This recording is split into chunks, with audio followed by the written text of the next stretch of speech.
तर पहा, नॉर्थ व्यवस्थित समजून घ्या, साऊथ मॅग्नेटिक फील्ड पोहोचलं, ही कॉईल बरोबर. इकडचा सिस्टम आता मी ड्रॉ करणार नाही, त्याची गरज पण नाही आपल्याला. तर पहा, याच्यातून करंट आपण असा फ्लो केला आहे, त्याच्यामुळे इथे मॅग्नेटिक फील्ड तयार झाला आहे.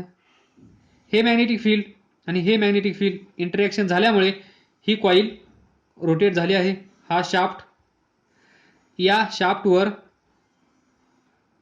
ही कॉईल अशी रोटेट झाली, that is anti clock wise direction. कोणती डायरेक्शन? अँटी क्लॉक वाईज डायरेक्शनमध्ये ही कॉईल रोटेट झाली. या डायरेक्शनमध्ये ही कॉईल रोटेट झाली म्हणजेच या साईडवर या डायरेक्शनमध्ये फोर्स एक्झर्ट झाला, या साईडवर या डायरेक्शनमध्ये फोर्स एक्झर्ट झाला, बरोबर. म्हणजेच ही सिच्युएशन अशी आली, हा नॉर्थ, हा साऊथ आणि हा सिंगल कंडक्टर, याला आपण काय नाव दिलं आहे? A B C D. म्हणजेच हा ए बी आपण कन्सिडर करूया तुम्हाला समजण्यासाठी. तर पहा, ए बी वर डाऊनवर्ड डायरेक्शनमध्ये फोर्स एक्झर्ट होत आहे, म्हणजेच डायरेक्शन ऑफ व्हेलॉसिटी कशी असेल? डाऊनवर्ड डायरेक्शनमध्ये. इथे असणारं मॅग्नेटिक फील्ड असा आहे, याची काहीतरी लेंथ असेल, बरोबर, एल. म्हणजे direction of motion of this conductor is in downward direction.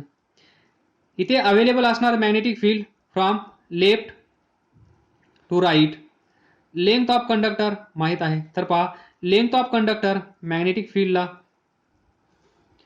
Perpendicular आहे. ही डायरेक्शन मॅग्नेटिक फील्डची, ही लेंथ, आणि या दोघांना परपेंडिक्युलर आहे direction of motion. It is in downward direction, या प्रकारे. तर पहा, या सिच्युएशनमध्ये म्हणजे इथे मॅग्नेटिक फील्ड असा आहे, लेंथ अशी आहे, आणि डायरेक्शन ऑफ मोशन डाऊनवर्ड डायरेक्शनमध्ये आहे, म्हणजे इन टू द प्लेन असा आहे. त्यावेळेस पहा, हा याला परपेंडिक्युलर आहे आणि या दोघांना इन टू द प्लेन म्हणजे ही पोझिशन. तर हे पहा, तिघे पण एकमेकांना परपेंडिक्युलर आहेत. ज्यावेळेस अशी कंडिशन असते त्यावेळेस इथे ईएमएफ तयार होतं, बी एल व्ही.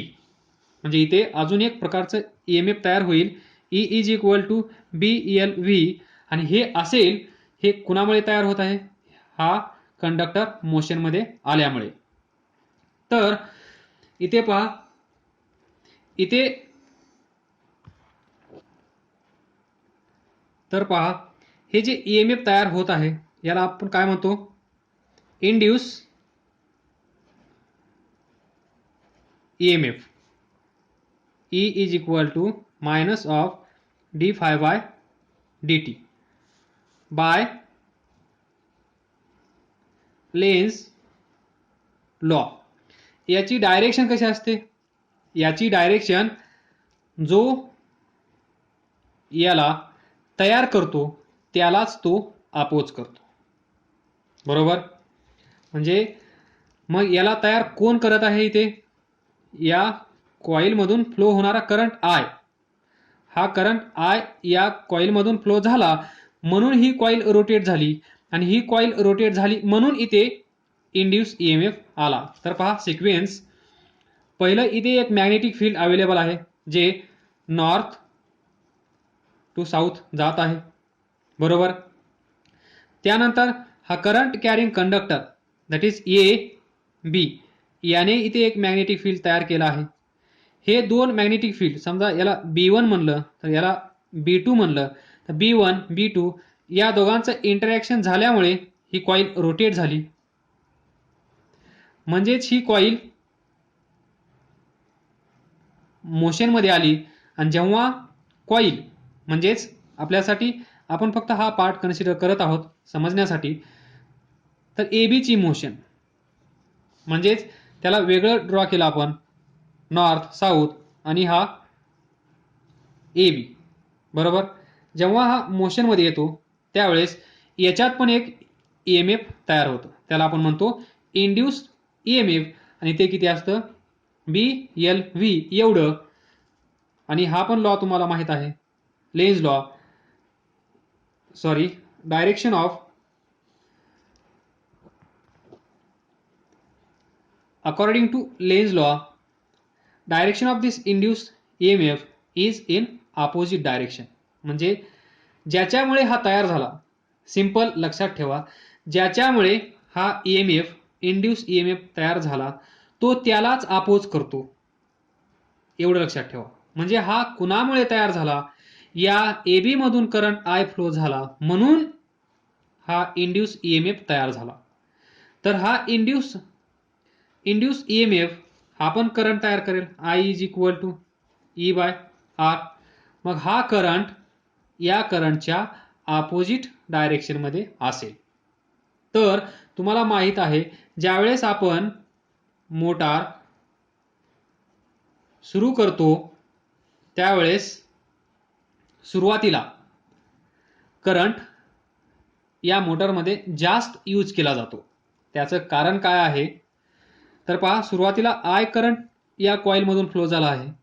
ज्यावेळेस ही कॉईल रोटेट झाली त्यावेळेस एवढं EMF AB च्या अक्रॉस तयार झाला आहे आणि या EMF मुळे एवढा करंट तयार झाला आहे आणि हा current bye Lenz law opposite direction मध्ये असेल.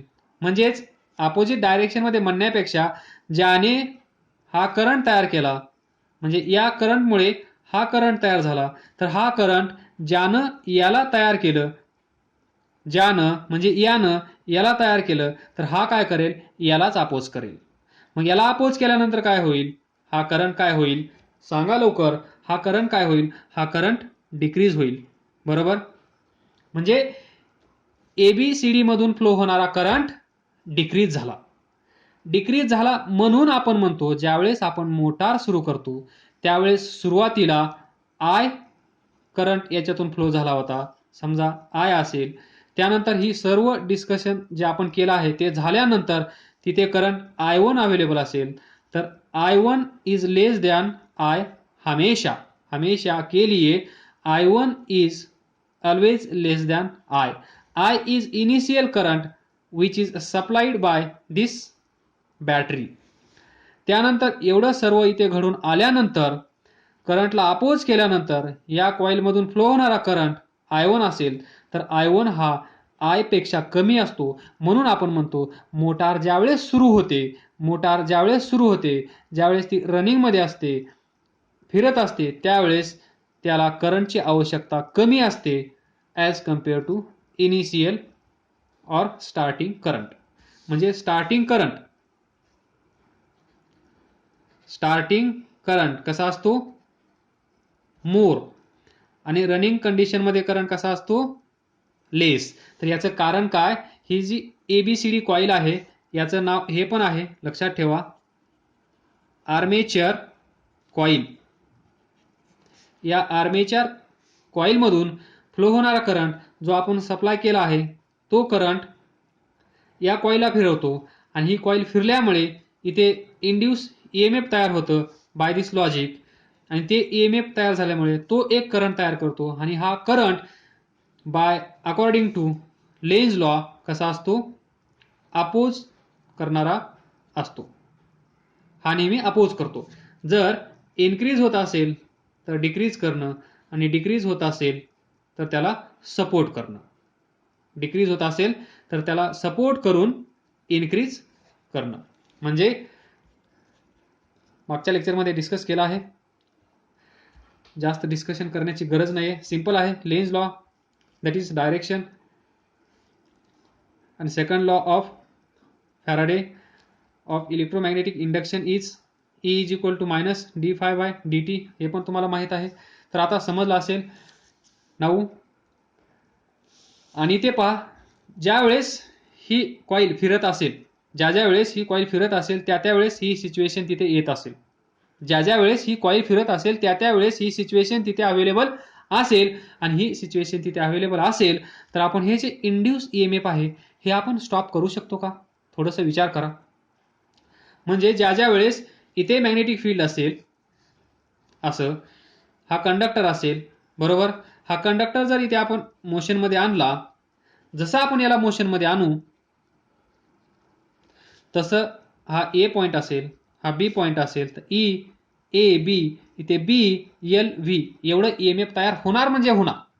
तुम्ही काही करा, E A B B L V एवढं ईएमएफ इथे तयार होणार जर हा मोशनमध्ये आला तर. जर मोशनमध्ये नाही आला तर नो प्रॉब्लेम, पण हा मोशनमध्ये आला तर एवढं ईएमएफ तयार होणार हे 100% पक्क आहे. मग मोटर चालू झाली म्हणजे काय झालं? मोटर चालू झाली म्हणजे ABCD मोशनमध्ये आली, आणि जर ही मोशनमध्ये येत असेल तर इथे इंड्यूस ईएमएफ असेल. इंड्यूस ईएमएफ असेल म्हणजेच लेन्झ लॉ असेल, आणि लेन्झ लॉ सांगतो तिथे जो ईएमएफ तयार झाला आहे, ते जे ईएमएफ तयार झाला आहे ते ईएमएफ कसं असेल? अपोजिंग नेचरचं असेल. बरोबर?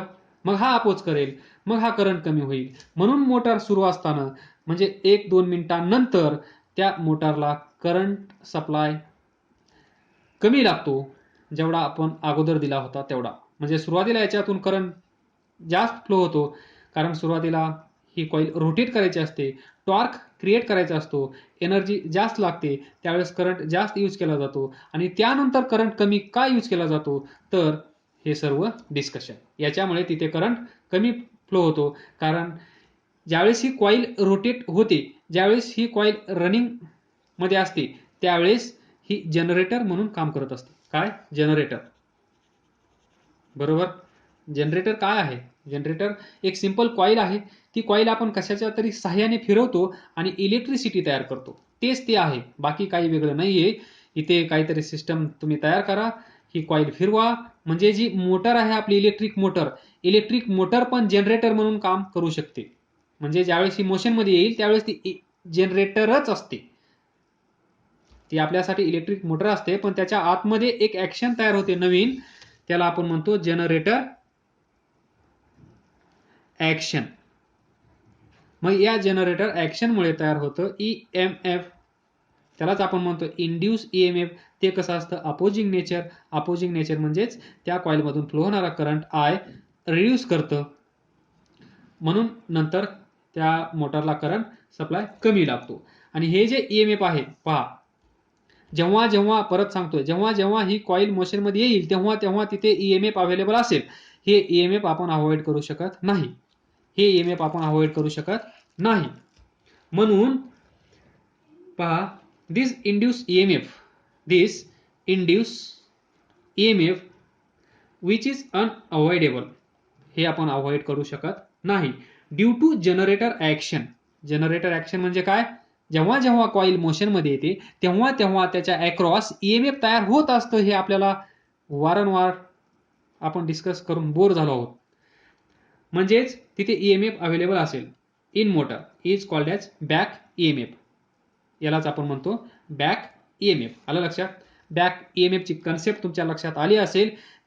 जे ईएमएफ ऑटोमॅटिक तयार होतं, ज्याला कुठल्याही प्रकारचं कष्ट घेण्याची गरज नाहीये, त्याला आपण म्हणतो बॅक ईएमएफ, जे इथं हमेशा अवेलेबल असतं इलेक्ट्रिक मोटारमध्ये.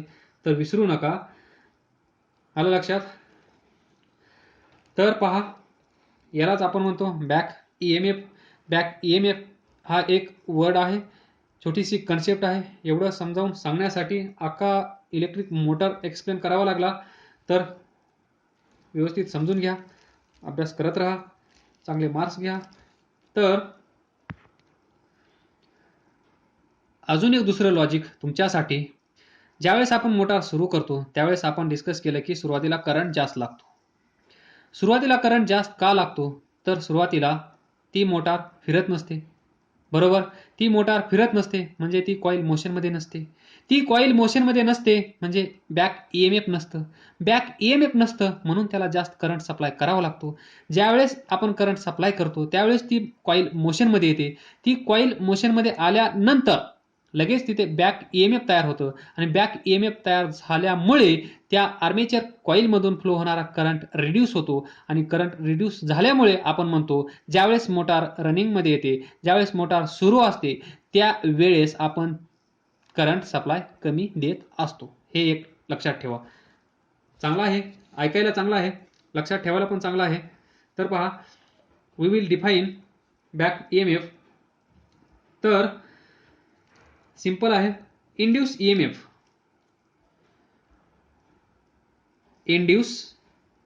EMF. याचा अर्थ सांगण्याची गरज नसावी. Induce EMF which is unavoidable. कसं आहे हे? Unavoidable due to generator action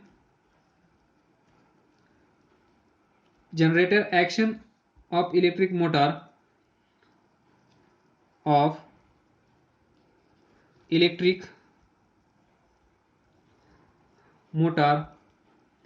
is called as back EMF. तर ही डेफिनेशन पाठ करून ठेवा. इथे तुम्हाला जनरेटर ॲक्शनचा अर्थ समजत नसेल तर I will repeat. Generator action म्हणजेच काय? जनरेटर म्हणजे काय असतं? आपण एक्सटर्नल एजन्सी थ्रू एक कॉईल रोटेट करत असतो. टर्बाईनचा वापर करून जनरेटर आपण फिरवत असतो आणि जनरेटर फिरवल्यामुळे म्हणजेच कॉईल मोशनमध्ये आणतो आणि कॉईल मोशनमध्ये आल्यामुळे आपल्याला माहीत आहे EMF तयार होत असतं.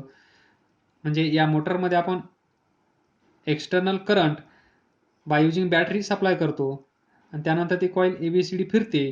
ती ABCD कॉईल फिरते म्हणजेच मोशनमध्ये येते आणि मोशनमध्ये आल्यानंतर आपल्याला माहीत आहे तिथे EMF तयार होतं आणि तेच EMF म्हणजेच इंड्यूस EMF असतं. आणि हेच काय करतं? ही मोटर जेव्हा जेव्हा चालू असेल तेव्हा तेव्हा हे EMF तयार होत असेल. मग हे EMF कसं असेल? Unavoidable due to generator action of electric motor is called as back EMF. तर अभ्यास करत राहा, पुढे जात राहा. All the best. थँक्यू.